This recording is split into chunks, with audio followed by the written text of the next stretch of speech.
The cruelest people never expect the room to stop laughing. Before we continue, where are you watching from? Drop your city or country in the comments below. And if you believe dignity is the strongest form of revenge, don't forget to like and subscribe. Now, let's go back to Claire's story. The ballroom shimmered beneath hundreds of crystal lights, every champagne glass catching the glow like tiny stars. A string quartet floated through the room, while servers in white jackets slipped silently between round tables dressed in ivory linen and fresh white roses. It was supposed to be Ethan and Melissa's happiest night. Claire Bennett paused just inside the entrance. She smoothed the sleeve of her navy blue dress, took one quiet breath, and offered a warm smile to the hostess. Nothing extravagant, no dramatic entrance, no attempt to be noticed. Just a woman honoring an invitation from two friends who had stood by her long before life had fallen apart. She had almost declined, not because she feared seeing Ryan again, because she didn't want old memories sitting beside new celebrations. But Melissa had called her personally. "I'd really like you there." That was enough. Claire handed over the gift she'd wrapped herself that morning and stepped into the music, the laughter, and the familiar faces she hadn't seen in years. Some recognized her immediately. Some offered polite smiles. Others looked away, uncertain whether greeting an ex-wife at a wedding required courage or silence. Claire didn't mind. She had learned that awkwardness belonged to people carrying unfinished stories. She wasn't carrying hers anymore. Across the room, Ryan Bennett laughed loudly beside an elegant blonde woman whose hand rested possessively on his arm. His tailored tuxedo fit perfectly. His expensive watch caught the light each time he lifted another glass. He looked exactly like the version of success he wanted everyone else to believe. Their eyes met for less than a second. Claire simply nodded. Ryan didn't. Instead, the corner of his mouth lifted into a smile that felt rehearsed. The kind of smile that arrived only when there was an audience. Dinner passed with gentle conversations, clinking silverware, and soft jazz drifting from hidden speakers. Claire congratulated the bride. She complimented the flowers. She listened more than she spoke. The evening felt peaceful. Almost. Then the best man finished his speech. Applause echoed across the ballroom. Before the band could begin the next song, Ryan rose from his chair. "I'd like to say a few words." Someone handed him the microphone without hesitation. The room welcomed him with friendly applause. Claire lowered her eyes to the candle flickering beside her plate. She had seen this version of Ryan before. He loved microphones. He loved attention. Most of all, he loved winning rooms full of strangers. Ryan thanked the bride and groom. He cracked a harmless joke that earned an easy laugh. Another followed. People relaxed. Even Claire believed he might actually keep the night about the newlyweds. Then Ryan turned slowly. His gaze landed directly on her. "You know," he said, tapping the microphone lightly. "Seeing Claire here tonight reminds me that weddings really are about hope." A few guests chuckled politely. Ryan smiled wider. Because if someone can fail this badly at marriage and still keep showing up at weddings. He paused just long enough. Maybe anyone deserves a second chance. The laughter arrived louder this time. Not from everyone, but enough. Enough for the sound to fill the ballroom. Enough for dozens of eyes to turn toward Claire. She didn't lower her head. She didn't argue. She simply wrapped both hands around the stem of her untouched wine glass while the music stopped. The room held its breath, and somewhere beyond the crystal chandeliers, one quiet silence began growing louder than every laugh. The laughter did not end all at once. It rolled across the ballroom in uneven waves, bouncing beneath the crystal chandeliers before fading into an uncomfortable hush. Claire Bennett remained exactly where she was, both hands wrapped around the stem of her untouched wine glass. The candle beside her flickered gently, casting a warm glow across her face, but nothing in her expression changed. She neither smiled nor frowned. She simply breathed. Ryan seemed disappointed that she hadn't reacted. He had expected tears, or anger, maybe even a desperate attempt to defend herself. Instead, she gave him nothing. He leaned casually against the microphone stand, wearing the confidence of a man who had mistaken attention for admiration. "Come on," he said with a theatrical grin. Claire always appreciated a good joke. Several guests laughed again, though this time it sounded thinner, more uncertain. Ryan's girlfriend, Vanessa, laughed the loudest. She squeezed his arm and whispered something that made him chuckle before he continued. "I mean, let's be honest. Marriage wasn't exactly her strongest skill. A few heads turned toward Claire once more. Someone coughed. Someone else looked down at their plate.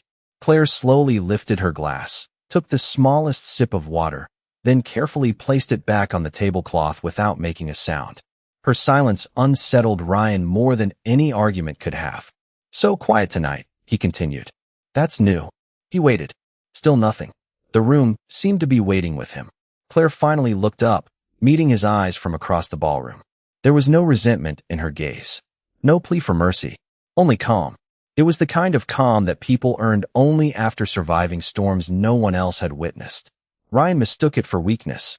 "You know," he laughed, "when we were married, she'd always have something to say." Vanessa giggled again. "So I guess divorce really fixed that." Another scattered ripple of laughter drifted through the crowd. Claire lowered her eyes once more. Not because she felt defeated, because she refused to let his performance become hers. She remembered something an older nurse had once told her during one of the hardest years of her life. Some people throw stones because they're afraid you'll stop looking at them. At the time, she hadn't understood. Tonight, she finally did. Ryan wasn't speaking to Claire anymore. He was speaking to the audience. Every joke was another request for applause. Every insult another attempt to convince everyone, including himself, that leaving her had been his greatest success. The wedding band had quietly stopped playing. Even the bartender paused while polishing a glass. The bride and groom exchanged a brief glance from the sweetheart table, though neither interrupted. Perhaps they believed Ryan would finish soon. Perhaps they hoped he would realize where he was. He didn't. "Oh, don't worry," Ryan said, pretending to soften his tone. "I'm sure you'll find someone eventually." He shrugged dramatically. "Third time's the charm, right?" Claire had been married exactly once. Several guests frowned. The joke hadn't even been accurate. Yet Ryan laughed anyway. Vanessa followed. Only this time, noticeably fewer voices joined them. Claire reached into her evening bag and quietly removed a neatly folded handwritten card. She stood, not to answer Ryan, not to leave. She walked with measured steps toward Ethan and Melissa's table, completely ignoring the man still holding the microphone. She handed the envelope to the bride with both hands. "I hope your marriage is filled with kindness," she said softly. "It's the one gift that never loses its value." Melissa's eyes glistened as she accepted the card. "Thank you for coming, Claire." Their embrace lasted only a moment, but it changed something invisible inside the room. Ryan was still holding the microphone, still waiting for another laugh. But for the first time that evening, he realized the attention he had worked so hard to command was no longer entirely his. Ryan remained at the center of the ballroom, the microphone still in his hand, but something had shifted in a way he could not quite understand. Moments earlier, every eye had been fixed on him. Now, they were following Claire as she quietly returned to her table after embracing the bride. There was nothing theatrical about the way she walked. Her shoulders were relaxed, her pace unhurried, her head held naturally high. She looked like someone who no longer measured her worth by another person's opinion. The silence unsettled Ryan far more than any confrontation could have. He forced a laugh, hoping to pull the room back into his rhythm. "Well," he said, shrugging dramatically, "I guess some people never lose their talent for making awkward exits." A few polite chuckles surfaced near the back of the room. Only a few, not enough. Ryan's smile tightened for the briefest moment before he recovered. Vanessa leaned toward him and whispered, "Keep going." So he did. "You know what always amazed me?" Ryan continued. "Claire could turn any happy occasion into something complicated." He glanced toward her table, waiting for another reaction. There wasn't one. Claire had resumed her seat. She thanked a server who refilled her water. She folded her napkin neatly across her lap and listened as Melissa's elderly aunt shared a story about the bride's childhood. She was completely present, as though Ryan's words belonged to someone else's evening. Across the ballroom, Melissa watched quietly. She remembered the countless late-night phone calls Claire had answered while wedding plans fell apart. The florist who canceled 3 weeks before the ceremony. The invitations that arrived with the wrong date. The venue manager who nearly doubled the price. Claire had never complained. She had simply asked, "What needs to be done?" Melissa's fingers tightened around the handwritten card Claire had given her moments earlier. Beside her, Ethan followed Ryan with growing discomfort. This wasn't the speech anyone had expected or wanted. At another table, an older couple exchanged a silent glance. Isn't that Claire? The woman whispered. Her husband nodded slowly. She volunteered every Saturday at St. Anne's after her divorce. I thought so. I never heard her speak badly about him. Neither of them laughed. Near the dance floor, another guest quietly lowered his champagne glass. Daniel Harper had worked with Claire 5 years earlier. Most people at the wedding knew him only as one of Ethan's business partners. Few knew that during the hardest quarter their nonprofit had ever faced, Claire had stayed late every evening without asking for overtime, helping keep the organization alive while several employees resigned. She had never mentioned it. She never mentioned much about herself. Ryan, meanwhile, mistook the quiet conversations spreading through the room for approval. He smiled confidently. You know, he said, it's funny how life works out. He slipped one arm around Vanessa. Sometimes you have to leave the wrong person to find the right one. Vanessa beamed. Several guests looked away, not because the statement was offensive, because it felt strangely out of place at someone else's wedding. The string quartet remained silent. Even the musicians seemed reluctant to interrupt whatever was unfolding. Claire looked toward the bride and offered a reassuring smile, as if apologizing for a scene she hadn't created. Melissa returned the smile, but there was sadness behind it now. She realized something she should have understood years earlier. Claire had never walked into the ballroom carrying bitterness. Ryan had, and somehow, despite holding the microphone, wearing the expensive tuxedo, and commanding the spotlight, he looked increasingly smaller with every sentence he spoke. Around the room, more eyes drifted away from the man demanding attention and settled instead on the woman who had refused to demand anything at all. No one announced the change. No one stood. No one interrupted. But quietly, almost invisibly, the room had begun asking itself a question Ryan never imagined anyone would ask. What if the story he had been telling about Claire for years had never been the truth? Melissa could no longer hear Ryan's voice. He was still speaking, still smiling, still holding the microphone as though the ballroom belonged to him. But his words had become little more than distant noise, swallowed by memories that refused to stay buried. She looked again at the small ivory envelope Claire had placed in her hands only minutes earlier. The handwriting was unmistakable, simple, neat, thoughtful, exactly the way Claire had always been. Without realizing it, Melissa drifted back to the spring before the wedding, when everything had almost fallen apart. The florist had canceled. The venue had demanded an unexpected payment. Half the seating chart had to be rewritten after family conflicts exploded. Melissa remembered sitting on her kitchen floor, surrounded by contracts and unopened emails, convinced she should postpone the ceremony. Then the doorbell rang. Claire stood outside carrying 2 cups of coffee and a yellow legal pad. She didn't ask why Melissa was crying. She simply sat beside her. Tell me what needs fixing. Hour after hour, they worked through every problem. Claire made phone calls no one else wanted to make. She negotiated with vendors. She found a local bakery willing to help. She even spent an entire Saturday folding invitation cards because Melissa's wrists had become swollen from stress. When Melissa tried to pay her, Claire gently pushed the envelope back across the table. Save it for your honeymoon. That was the last time they ever talked about money. Across the ballroom, Daniel Harper found himself remembering a completely different season. A harsh January. Snow piled against the windows of the community outreach office where he and Claire had worked together. Funding had disappeared. The heating system barely functioned. Everyone was exhausted. Yet every morning Claire arrived carrying the same worn canvas bag, greeting every volunteer by name before quietly beginning another impossible day. She never asked for recognition. She noticed the elderly man who pretended he wasn't hungry. She remembered the little girl who only liked apple juice. She stayed after closing to mop the floors when the cleaning company stopped coming. One evening Daniel had found her sitting alone in the supply room, eating crackers for dinner while balancing next month's budget. You should go home, he had told her. She smiled. I will. She didn't. She stayed another 3 hours. No one in that building knew she was rebuilding her own life after divorce. She carried her private grief with remarkable grace.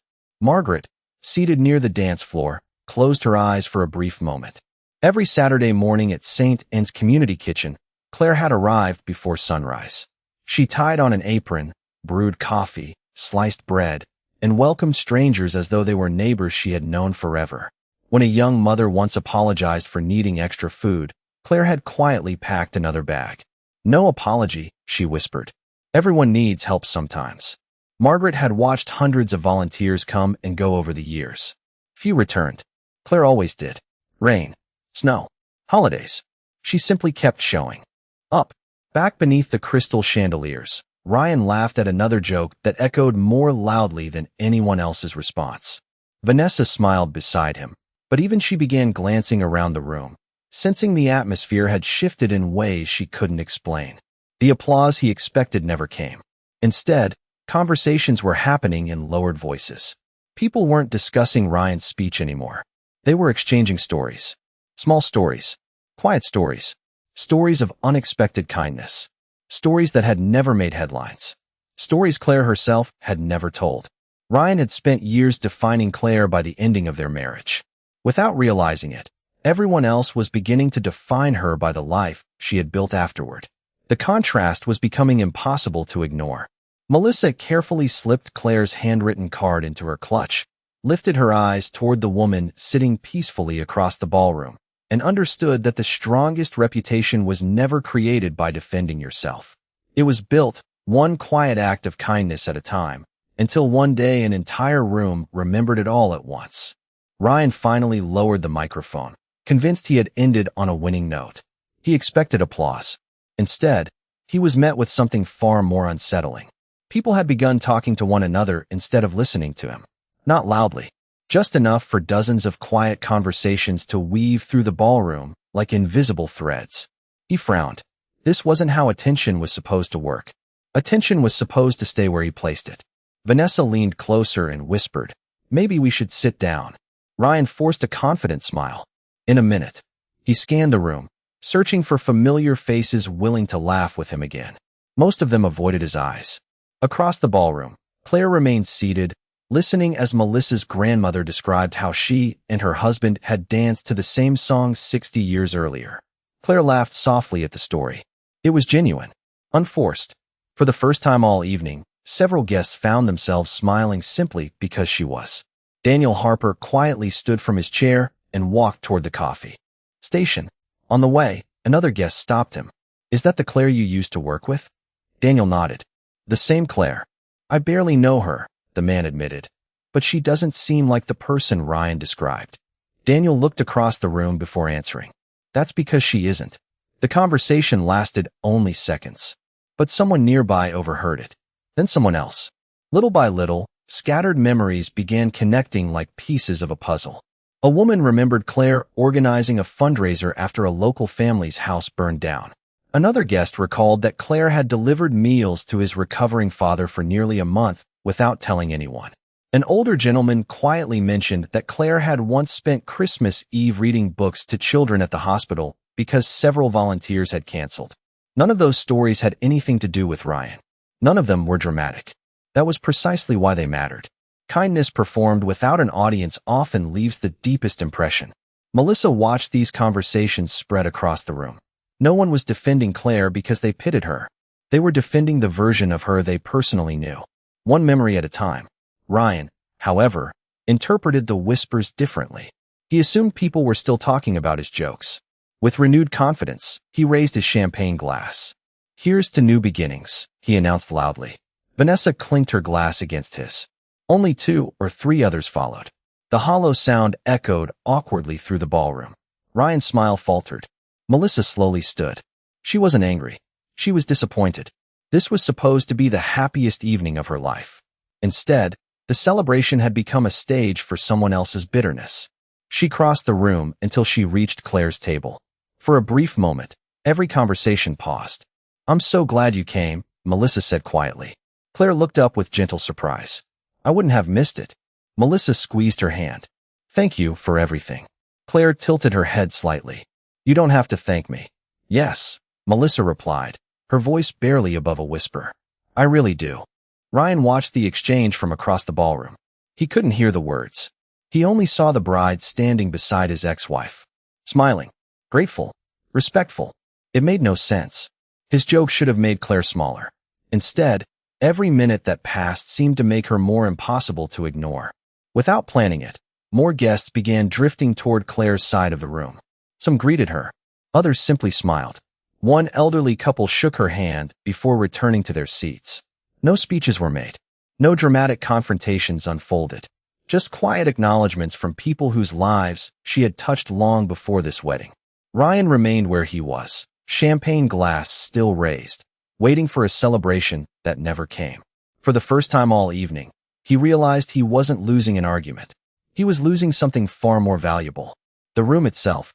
Sometimes the loudest defeat begins with a room that simply refuses to laugh anymore. Ryan sensed it before he admitted it. The air inside the ballroom had changed.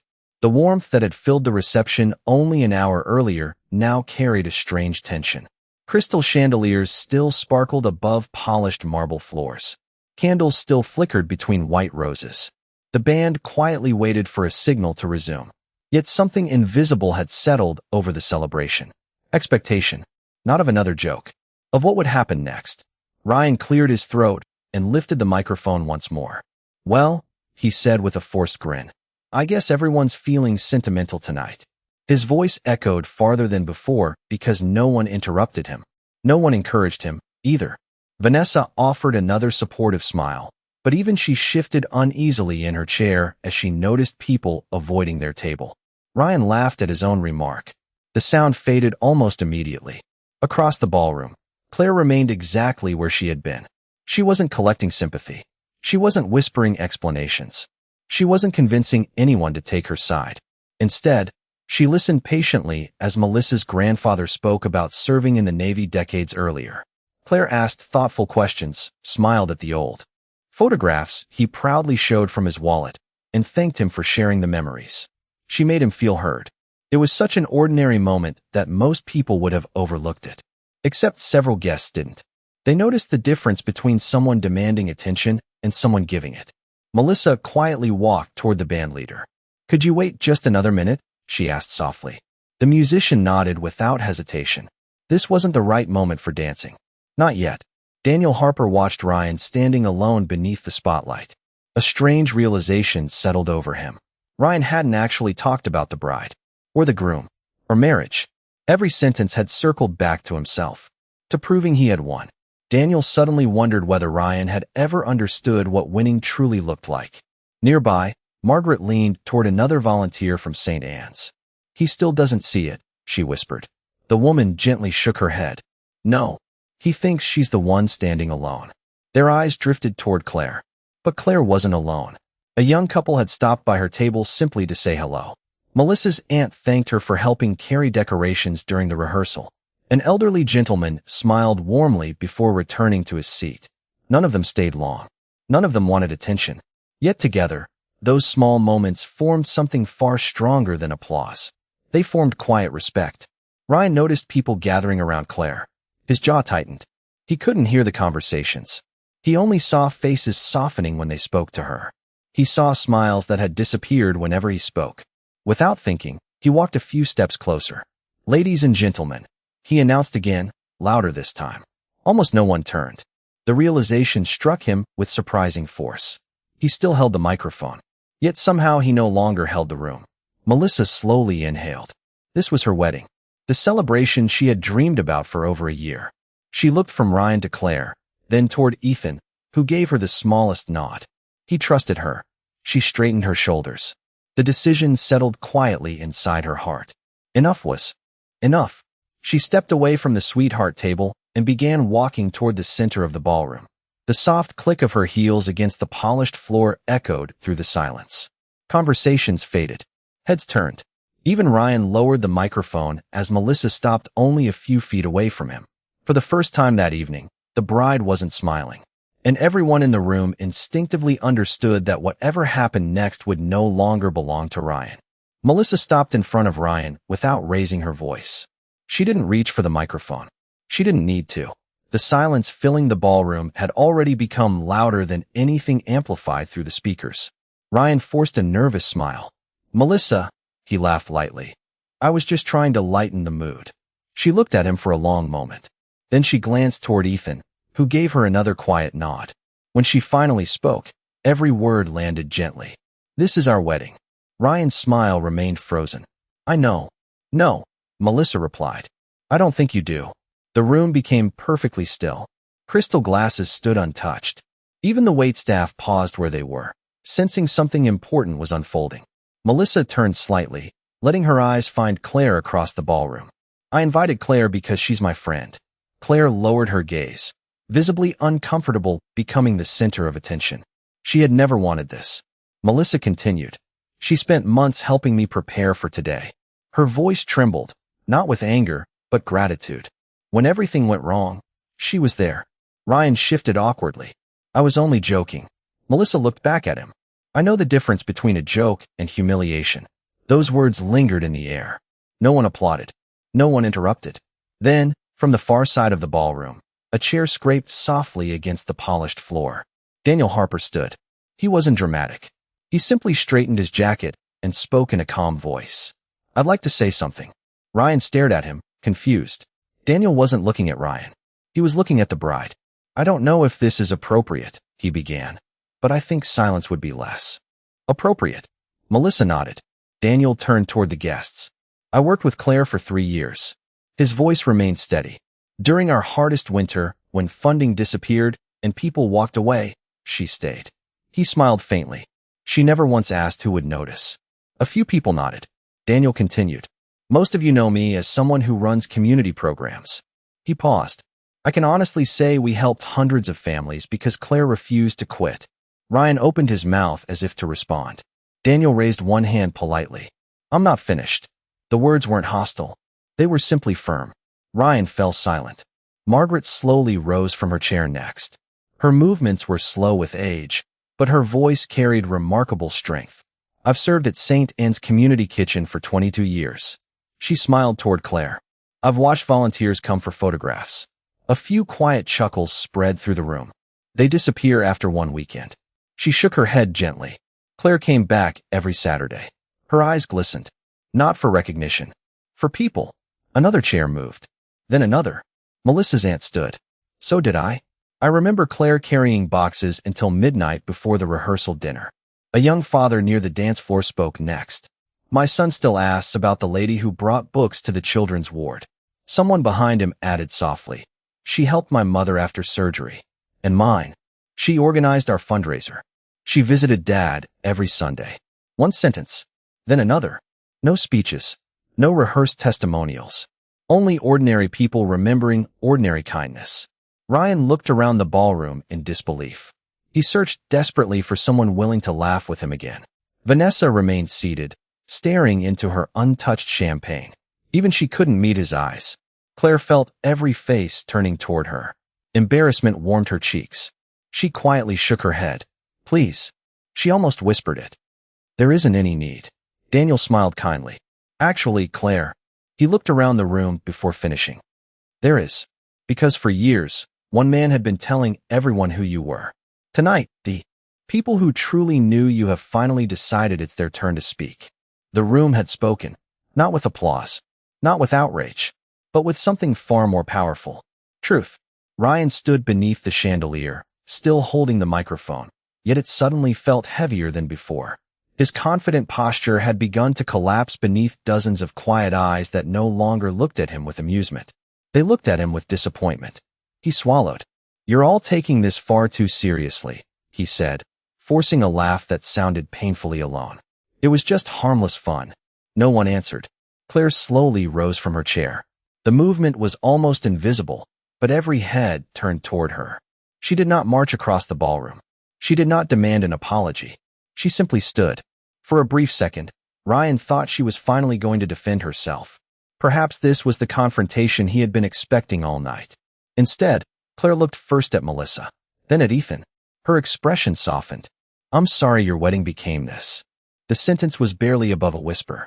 Melissa immediately shook her head. No. Her eyes filled with tears.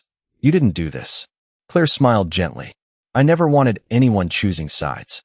Daniel answered quietly from behind her. No one is. Another guest nodded. We're choosing honesty. Those words settled over the ballroom like falling snow. Ryan looked around desperately. Seriously, he snapped. You're all acting like I'm some kind of villain. Still, no one argued. Because no one needed to. His own frustration had begun saying everything for him. Vanessa slowly stood from her chair. Ryan looked relieved. Finally, someone beside him. She adjusted her dress and spoke softly enough that only those nearest could hear. I think. She hesitated. I think we should leave. Ryan stared at her. What? She avoided his eyes. This isn't helping. For the first time that evening, Ryan realized even Vanessa wasn't defending what he had done. She wasn't defending Claire either. She simply couldn't defend cruelty. The silence that followed felt endless. Claire reached for her purse. She quietly picked up the small gift she had brought for the newlyweds. A handmade wooden recipe box engraved with two simple words. Build kindly. Melissa recognized it immediately. You made this? Claire nodded. A local craftsman carved it. Melissa carefully traced the letters with her fingertips. It wasn't expensive. It wasn't extravagant. It was thoughtful. Exactly like every story people had shared about Claire throughout the evening. Ryan suddenly remembered something. Years ago, Claire used to leave handwritten notes inside his lunch before work. Good luck today. Drive safely. Don't skip breakfast. He had laughed about those notes with coworkers. He called them childish. He had forgotten every single one. Until now. Standing alone beneath hundreds of warm lights, he realized those tiny acts had never been childish. They had been love. Love he had treated as ordinary until it disappeared. Claire walked toward Melissa and Ethan. She embraced the bride first. Then she hugged Ethan. I hope your home is always full of kindness, she said softly. It's the only thing people remember years later.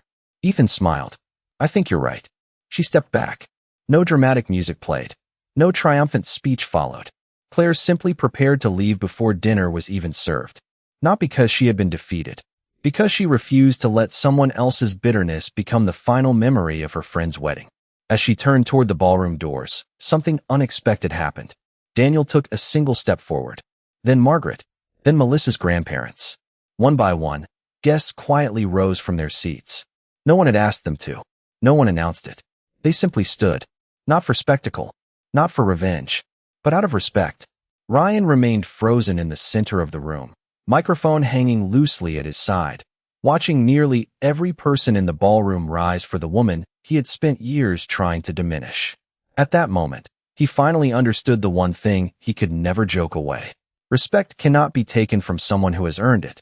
It can only be lost by the person who forgets how to give it. The first notes of the band finally returned. Soft, gentle, almost hesitant. It was as if the music itself had been waiting for the room to remember why everyone had gathered there in the first place. Claire paused with one hand resting lightly on the ballroom door. She looked back only once.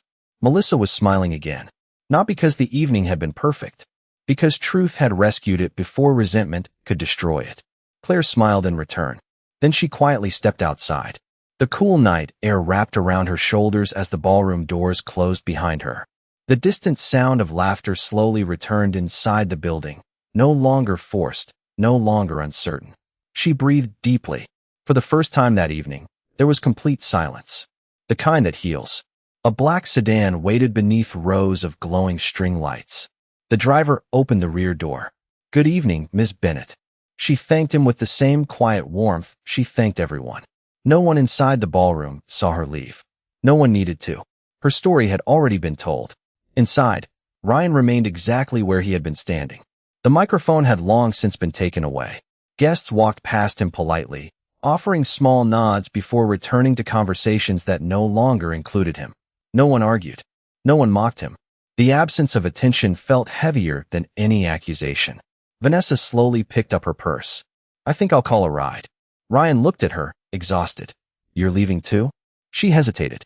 I don't think this is where either of us should be anymore. She offered a small, almost sympathetic smile before quietly walking away. Ryan watched her disappear into the crowd. For the first time in years, he stood completely alone. Not abandoned. Simply left with himself. Melissa returned to the center of the ballroom beside Ethan. The band began playing their first dance. Before stepping onto the floor, Melissa looked toward the entrance where Claire had disappeared only moments earlier. I hope she's happy, she whispered. Ethan squeezed her hand. I think she already is. They began to dance. Around them, family and friends slowly joined the celebration once more. Children laughed. Wine glasses clinked together. Someone pulled Margaret onto the dance floor.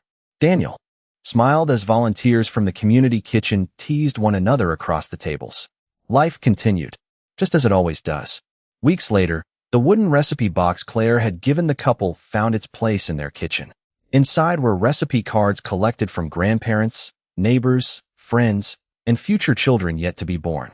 On the inside of the lid, Melissa discovered a handwritten sentence she hadn't noticed before. The ink was small, almost hidden. May every meal remind you that love is built in ordinary moments.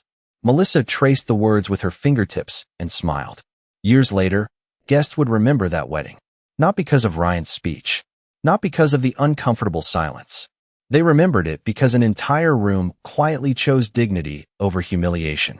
They remembered the woman who never defended herself because she didn't have to. Her life had already done it for her. Some victories arrive with applause. Others arrive with people standing without being asked. The second kind lasts longer. Some people spend years trying to control how others remember them. Claire never tried. She simply lived with compassion until memory became her greatest witness. Ryan once believed he had won the divorce because he walked away first. That night, he finally understood the difference between leaving a marriage and leaving behind respect. Claire never asked anyone to regret losing her. She simply became someone impossible to diminish. And in the end, she didn't walk out of the ballroom carrying revenge. She walked out carrying peace. Because the greatest triumph was never making Ryan look small. It was discovering that her worth had never depended on whether he could see it. She didn't win him back. She won herself. And sometimes, that is the only ending that truly matters.